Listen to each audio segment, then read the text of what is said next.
உயிரியல் பூங்கா தான் நாங்க பார்த்ததே இல்லையா, அதான் பாக்குறோமே டெய்லி டிவியை திறந்தாலே. ஒரு 3 நாள் வந்துச்சு ஒரு உயிரியல் பூங்கா, 3 நாள் நடந்துச்சு ஒரு உயிரியல் பூங்கா. அதுல நடக்காத சம்பவங்களா? அங்க புலி சிங்கம் எல்லாம் காட்டுற, குரங்குங்க எல்லாம் காட்டுற சர்க்கஸை விட சட்டசபைக்குள்ள ஒரு சர்க்கஸ் நடந்துச்சு பாரு. எது அவருக்கு வேர்த்துச்சு போல, இப்படிக்கா தொடைக்கிறாருன்னு நினைச்சேன் நானு. இப்படிக்கா துடைக்கும் போது ஏதோ இந்த பக்கத்துல இருந்து இந்த பக்கமா வேர்த்து ஊத்துது போல, அது ஏதோ தொடைக்கிறாரு போல அப்படின்னு நினைச்சா இது ஏதோ மாசம். வேணா ஒண்ணு பண்ணுங்க, இந்த டெல்லியில ஒருத்தருக்கு பதவி கொடுத்துருக்கீங்களா, உங்க படம் எடுத்து நஷ்டேடுக்காக பதவி வரைக்கும் போனீங்கல்ல, அவரை கூட்டின்னு போய் இன்னொரு படம் வேணா எடுங்க. அந்த உங்களை தவிர்த்து 106 பேர் இருக்காங்க சைட் கேரக்டர்ஸ் டான்சர்ஸ். என்ன ப்ரோ புரியல? எல்லாருக்கும் மேரத்தான்ல டிஷர்ட் ஒரே கலர், நீங்க மட்டும் என்ன? அதாவது எப்படி இருந்துச்சு தெரியுமா? Side dancers white colour dress, hero மட்டும் தனியா தெரியும் கிரே கலர் ட்ரெஸ். நல்லா இருந்துச்சு ப்ரோ, அந்த ஷூட்டிங்கும் நல்லா இருந்துச்சு. இந்த முனையில அவர் இங்கே ஓட ஆரம்பிச்சாரு. எங்க அவர் கரூர்ல ஓட ஆரம்பிச்ச ஓட்டங்க அது இன்னும் வரைக்கும் நிக்கல. அவருக்கு ஓடி ஓடி பழகுன கால்கள் அது. 3 கிலோமீட்டர். என்ன கரூர்ல இருந்து சென்னை எத்தனை கிலோமீட்டர் தெரியுமா? ஆன் த ஸ்பாட் அங்க இருந்து ஓடினாரு எங்க அண்ணன். எங்க அண்ணன் என்ன நினைச்சீங்க? எங்க பொட்டங்கள் செம்ம பவர். அவரெல்லாம் உசைன் போல்டே தோக்கச்சிருவாரு. அவர் ஓடின ஓட்டத்துக்கு அவர் தங்க பதக்கம் இல்ல, புதுசா ஒரு பதக்கத்தையே ரெடி பண்ணி கொடுக்கலாம் அவருக்கு. அந்த அளவுக்கு ஒரு ஓட்டம் ஓட தெரியும் எங்க அண்ணனுக்கு. இன்னும் இல்ல, நாளைக்கே வந்து சட்டசபையில பேசிட்டு வெளில வரும்போது கேமரா எடுத்துட்டு முன்னாடி வச்சுட்டு, சார் பிரஸ் மீட்னு வைங்களேன், சட்டசபைக்கு பின்னாடி வாசல் வச்சு வீட்டுக்கு ஓடுவாரா இல்லன்னு பாருங்க. எங்க அண்ணன் யாரு நினைச்சுங்க எங்க பொட்டு மாமாவை ஓடுறது இல்ல. இன்னும் நீங்க மேரத்தான் ஓட்டர் இப்பதான் நியூஸே ஃபேமஸ் ஆகுறீங்க. கரூர்ல ஓடும் போது ஏன் ஃபேமஸே ஆகலாம்? அப்படி இருந்தாலும் ஓடினார், ஜாலியா இருந்துச்சு தெரியுமா? சார் சார் சார் 31 பேர் செத்துருக்காங்க, அதெல்லாம் எனக்கு தெரியாது, போடாடே என்னைய போய் கேள்வி கேட்கிற அப்படின்ட்டு ஓடிட்டீங்க. லெகசியா ஒடிக்காதீங்க. ஐயோ, சட்டசபை ரூல்ஸே உடைப்பாங்க. 2 சைட்லயும் பேச்சுவார்த்தை நடக்கிறதா சட்டசபையில நீங்க போட்டதுக்கு இப்படி போட்டதுக்கு இப்படி போட்டதுக்கு இது எல்லாத்துக்கும் நீங்க வீடியோ எடிட் பண்ணி ரீல்ஸ் எடுத்து போடுங்க.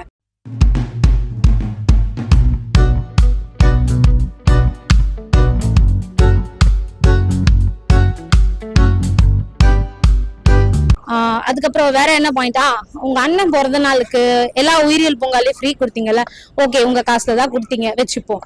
அது என்ன மக்களை வந்து அவ்வளோ பிச்சைக்காரத்தனமா நினைக்கிறது? ஏன் 200 ரூபாய் டிக்கெட் எடுத்து எங்களால அந்த வண்டர்லா ஜூக்குள்ள போய் பாத்திர முடியாதா? கொடுக்கறதும் கொடுக்குறீங்க. வண்டர்லா, விஜிபி, எம்ஜிஎம் இந்த மாதிரி ஒரு 1500 ரூபாய் டிக்கெட் கொடுக்கலாமே, அது என்ன 200 ரூபாய்க்கு செலவு பண்ணி பேசுறீங்க?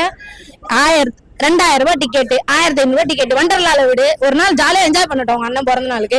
உயிரியல் பூங்கா தான் நாங்க பார்த்ததே இல்லையா, அதான் பாக்குறோமே டெய்லி டிவியை திறந்தாலே. ஒரு 3 நாள் வந்துச்சு ஒரு உயிரியல் பூங்கா, 3 நாள் நடந்துச்சு ஒரு உயிரியல் பூங்கா. அதுல நடக்காத சம்பவங்களா? அங்க புலி சிங்கம் எல்லாம் காட்டுற, குரங்குங்க எல்லாம் காட்டுற சர்க்கஸை விட சட்டசபைக்குள்ள ஒரு சர்க்கஸ் நடந்துச்சு பாரு. எது அவருக்கு வேர்த்துச்சு போல, இப்படிக்கா தொடைக்கிறாருன்னு நினைச்சேன் நானு. இப்படிக்கா துடைக்கும் போது ஏதோ இந்த பக்கத்துல இருந்து இந்த பக்கமா வேர்த்து ஊத்துது போல, அது ஏதோ தொடைக்கிறாரு போல அப்படின்னு நினைச்சா இது ஏதோ மாசம்.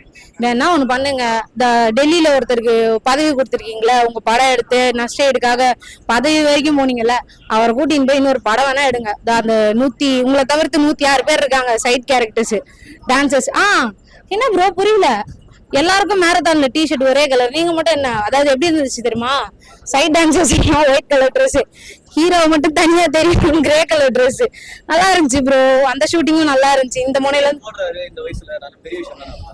அவர் இங்கே ஓட ஆரம்பிச்சாரு.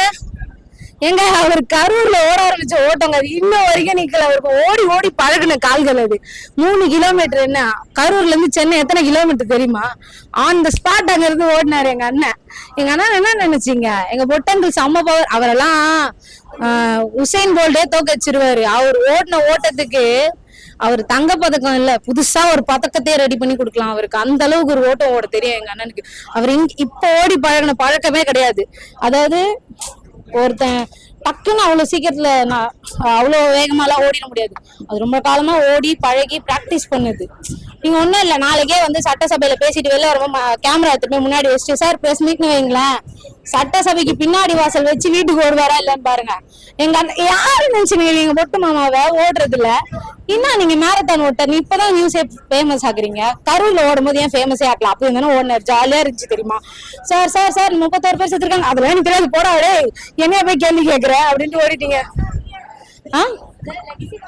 லெகசியா ஒடிக்காதீங்க. ஐயோ, சட்டசபை ரூல்ஸே உடைப்பாங்க. சபாநாயகர் சார், நீங்க ஒரு சைட்ல இருந்தா சம்பளம் வருதா சார் உங்களுக்கு?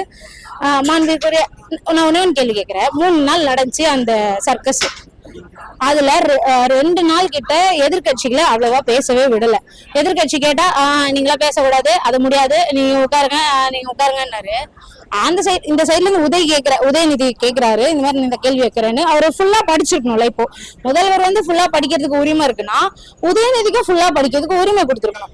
அவர் இப்ப வந்து சாரா இந்த மதுவிலக்கை பத்தி பேசுறாரா, மதுவிலக்குத்துறை அமைச்சரே எழுப்புறது. போக்குவரத்து பத்தி பேசுறாரா, போக்குவரத்து துறை அமைச்சரே எழுந்து பேசு. நீங்க மட்டும் எல்லாரும் ஆன்சர் பண்ணுவீங்க, நாங்க மட்டும் ஒருத்தர் தான் ஆன்சர் பண்ணோம். அன்னைக்கு கூட முதல்வர் பேசுற அன்னைக்கு உதயக்கு பதில் கொடுக்கறத டைம் கொடுத்தாங்களே. ஏன் ஓடினார்? நீங்க மட்டும் எல்லா துறை அமைச்சரும் பேசுவீங்க, அங்க மட்டும் ஒருத்தர் பேசணுமா? நீங்க எப்படி எல்லாரும் பேசுறீங்களோ அந்த மாதிரி எதிர்கட்சியிலும் எல்லாருக்கும் பதில் கொடுக்க வாய்ப்பு கொடுக்கணும். இங்க இருக்கவங்க மட்டும் சபாநாயகர் வந்து எப்படி தெரியுமா எழுப்புறாரு, மாண்புக்குரிய அமைச்சர் நீங்க பேசலாம் அப்படின்னு. இந்த சைடுல வரும்போது பேச அப்படின்றாரு. புரியல உங்களுக்கும் மாண்பு தெரியணும்ல சார். அவங்கள மதிப்பிற்குரிய அமைச்சர் அவர்களே அப்படின்னு கூப்பிடும்போது இவங்களையும் அப்படி கூப்பிட மாட்டீங்க. நாளைக்கு நாங்க உள்ள வந்தாலும் எங்களுக்கு இதே நிலைமை தானே வரும். நான் அந்த கட்சியை சார்ந்தவளே கிடையாது. ஆனா நான் இன்னைக்கு ஏன் கேட்கிறேன்னா, நாளைக்கு என் கட்சி உள்ள வரும்போது என் கட்சிக்கு அவமானம் நடக்கக்கூடாது. அதனால முன்னாடியே கேட்கிறோம். அவங்களை எப்படி மாண்பிற்குரிய மதிப்பிற்குரிய அமைச்சர்னு எழுப்பி விடுறீங்களோ இந்த சைட்லயும் எழுப்பி விடுங்க. 2 சைட்லயும் பேச்சுவார்த்தை நடக்கிறதா சட்டசபையில நீங்க போட்டதுக்கு இப்படி போட்டதுக்கு இது எல்லாத்துக்கும் நீங்க வீடியோ எடிட் பண்ணி ரீல்ஸ் எடுத்து போடுங்க, வேணான்னு சொல்லல. ஆனா எதிர்கட்சியை பேசவே விடாம, அதாவது எப்படி தெரியுமா இருந்துச்சு, ஒரு படத்துல ஒரு காமெடி இருக்கும்ல, பேசாதீங்க பதில் சொல்லுங்க, பேச விடியா அப்புறமா தானே பதில் சொல்ல முடியும். நீ பேசவே விட மாட்டுற. அந்த சகுனி படத்துல ரோடோர்ல பாத்ரூம் போனதுக்கெல்லாம் கேஸ் போடுவேன்ற மாதிரி எதுக்கு எடுத்தாலும் கேஸா போட்டுட்டு இருக்கீங்களே, என்ன பண்ண போறீங்க? இப்போ எங்க ஹுசைன் அண்ணாவை அரெஸ்ட் பண்ணீங்க, ஓகேவா? காலங்காத்தால 8 மணிக்கு பொறுப்பா வந்து அரெஸ்ட் பண்ணீங்க. இந்த குழந்தைங்களை ரேப் பண்றவனுங்களை எதுக்கு 2 நாள் 3 நாள்? இப்போ ரீசெண்டா ஒரு பொண்ணோட ஒரு பாடி வந்து வெறும் உடம்பா கிடைச்சதுன்னாங்க. இப்போ வரைக்கும் அவனை தேடிக்கிட்டு இருக்காங்களாம். உசைனை தேடி கண்டுபிடிக்க முடிஞ்ச உங்களுக்கு தீவிரவாதி இந்த பாலியல் குற்றங்கள் பண்றவரை ஏன் தேடி கண்டுபிடிக்க முடியல? அதே மாதிரி நாங்க வந்து பாலியல் குற்றங்கள் யாராவது பண்ணா துடுவம், என் பொண்ணை தொட்டா உன்னோட நெஞ்சில பாயண்டா தோட்டானதுக்கு இவர் எப்படி இப்படி பண்ணுவாரு, லா ஒத்துக்காததுக்குன்னு நானுங்க. இப்ப பார்த்தா நம்ம இது எம்எல்ஏ கேண்டிடேட் இருக்காங்களா, சௌமியா தானே அவங்க ஏஞ்சி பெண்களுக்கு இதுக்கு மேல வந்து குற்றங்கள் நடக்குதா பொறுத்துக்கவே முடியாது, தண்டனை வந்து கடுமையா இருக்கணும் அப்படின்னும் போதும் சரி, அந்த மாதிரி ஏதாவது கேசஸ் வந்துட்டா கமெண்ட் செக்ஷன்ல எல்லாம் பார்த்தா இந்த வாரியர்ஸோட தொல்லை தாங்க முடியலையே. இந்த பொண்ணியா சாக்லேட்டுக்காக போச்சு, இந்த பொண்ணியா இதுக்காக போச்சு, இந்த பொண்ணியா அதுக்காக போச்சு, இந்த பொண்ணியா ட்ரெஸ் ஒழுங்கா போடாம போச்சு, இதெல்லாம் பேசுனீங்க. இப்ப என்னன்னு சொல்ல ஆரம்பிச்சிட்டீங்க, ஆமா இதுக்கெல்லாம் தண்டனை கடுமையா இருக்கணும், அப்பதான் வந்து நடவடிக்கைகள் ஒழுங்கா இருந்தாதான் இவங்க எல்லாம் பயப்படுவாங்க அப்படின்றீங்க. அப்ப நாங்க சொல்லும் போது மட்டும் எதுக்கடா அது முடியாதுன்னு சொன்னீங்க, நாங்க சொல்லும் போது முடியும், அவங்க சொல்றது கரெக்ட் தான், சீமான் சொல்றது கரெக்ட் தான். வந்தா ஒரு பொண்ணை தொட்டா அந்த பொண்ணை தொட்டவன கொண்டுட்டு தான் அந்த பொண்ணு புதைப்புன்னு சொன்னதே அது முடியவே முடியாது, நடக்கவே நடக்காது. லால் அதுக்கெல்லாம் ரூல்ஸே இல்லைன்னு பேசுனீங்க, புரியவே இல்லை எங்களுக்கு. நாங்க சொன்னா நடக்காது, நீங்க பண்ணா நடக்கும். நாங்க சொன்னா தமிழ்நாடு பஸ்ல ஸ்டிக்கர் ஒட்ட மாட்டீங்க, ஆனா நீங்க பண்ணிட்டா நீங்க தான் பண்ணேன்னு பேர் எடுத்துப்பீங்க. அதாவது இந்த 7ஆம் அறிவு படத்துல ஒரு டயலாக் இருக்கும், மஞ்சள் விளையிறதே நம்ம ஊர்ல, ஆனா பேட்டன் ரைட்ஸ் வாங்கினது அமெரிக்காக்காரன். அந்த மாதிரி தமிழ்நாடுன்னு பேர் ஒட்டணும்னு சொல்லி முதல்ல சொன்னது நாங்க, ஆனா அது மாத்திட்டு பேர் எடுத்தது நீங்க. எல்லாத்துலயும் நீங்க ஸ்டிக்கர் ஒட்டி நீங்க தான் ஃபர்ஸ்ட். நீங்க ஃபர்ஸ்டே கிடையாது, நீங்க ரொம்ப ஒர்ஸ்ட். அதான் உண்மை. எதை பண்ணாலும் எங்க அண்ணன் தான் ஃபர்ஸ்ட். என்னடா கூகுள்ல இல்லையாடா உங்க போன்ல எல்லாம் வெறும் விஜயோடது மட்டுமே தான் இருக்காடா உங்க போன் ஃபுல்லா? கூகுள் ஓபன் பண்ணி ஃபர்ஸ்ட் போடுங்கடா. இது முதல்ல யார் பண்ணிருக்காரு? முதல் பெண் அமைச்சர் நீங்க தான், முதல் ஆண் அமைச்சர் நீங்க தான், முதலமைச்சரே நீங்க தான்டா. சட்டசபை முதல்ல உள்ள போன முதலமைச்சரே இவர்தான், வேற யாருமே சட்டசபை இது வரைக்கும் ஓபன் பண்ணல. ஃபர்ஸ்ட் நாள் என்ன சொன்னாரு, இருட்டடிப்பே செய்ய மாட்டோம், கிளீன் கவர்னன்ஸ் அப்படின்னாரு. 2வது நாள் வந்து டெக்னிக்கல் இஷ்யூவா, தாயக்கட்டை இருக்குல்ல, அது நம்ம பள்ளிக்கல்வித்துறை அமைச்சர் கையிலே இருக்குன்னு நினைக்கிறேன். யாருன்னா கேள்வி கேட்டா போதும், பதில் வேற ஒண்ணு இருக்காது. தாயக்கட்டை எடுத்து அப்படி ஒரு உருட்டு, என்ன கேள்வினா இது உருட்டு. அமைச்சர் ஆதவ அர்ஜுனா உங்ககிட்ட ஒரு கேள்வி கேட்டா எங்களை வியக்கிற மாதிரி ஒரு பதில் சொல்றீங்களே, அது எப்படி? எங்களுக்கும் கத்துக் கொடுங்களேன். ஏன்னா எங்களை பத்தி அவதூறு பேசும்போது நாங்க அந்த அவதூறை நிரூபிக்கிறதுக்காக ஏதாவது பாயிண்ட் பேசினா இல்ல நீங்க ஏதோ உருட்டுறீங்க, அதெல்லாம் நம்ப முடியாதுன்றாங்க. ஆனா உங்களை கேள்வி கேட்டா நீங்க உருட்டி விடுறீங்க, ஆனா அது எல்லாத்தையும் நம்புறானுங்க. எந்த வகையில நீங்க மட்டும் கரெக்டா பேசுறீங்க, நாங்க மட்டும் தப்பா பேசுறோம்னு சொல்றீங்கன்னு எங்களுக்கு புரியல.